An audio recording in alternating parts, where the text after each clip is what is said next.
রাঙামাটির পর্যটন উপত্যকা সাজেক ভ্যালিতে লাগা আগুন এখনও পুরোপুরি নিয়ন্ত্রণে আসেনি। সোমবার বিকেলে এই প্রতিবেদন লেখা পর্যন্ত আগুনে সাজেকের ৬০ থেকে ৭০টি রিসোর্ট পুড়ে গেছে বলে জানা গেছে। নিউ ইয়র্কের মার্কস হোম কেয়ার এখন মিশিগানে। জানা যায় দুপুর ১টার দিকে সাজেকের রুইলুই এলাকায় অবস্থিত কটেজ পল্লীর অবকাশ কটেজে আগুনের সূত্রপাত হয়। পাহাড়ের শীর্ষে অবস্থিত এই পর্যটন কেন্দ্রের আশপাশে অগ্নি নির্বাপনের কোনো ব্যবস্থা না থাকায় দ্রুতই আগুন ছড়িয়ে পড়ে। এতে পুড়ে যেতে থাকে একের পর এক কটেজ। সেনাবাহিনী ও স্থানীয়রা নানাভাবে আগুন নিয়ন্ত্রণের চেষ্টা করে যাচ্ছে।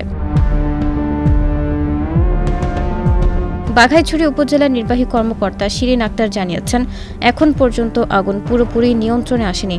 খাগড়াছড়ি সদর থেকে ২টি ইউনিট এবং দীঘিনালা থেকে একটি ইউনিট সাজেকে পৌঁছে আগুন নিয়ন্ত্রণে কাজ করছে। এছাড়া রাঙামাটি থেকে আরও একটি ইউনিট পথে রয়েছে। তবে ফায়ার সার্ভিস এলেও সাজেকে পানি না থাকায় আগুন নিয়ন্ত্রণে বেগ পেতে হচ্ছে। ক্ষয়ক্ষতির বিষয়ে তিনি বলেন, এখনও কতটা পুড়েছে তার সঠিক তথ্য পাওয়া যায়নি। তবে আনুমানিক ৬০ থেকে ৭০টি রিসোর্ট আগুনে পুড়ে গেছে।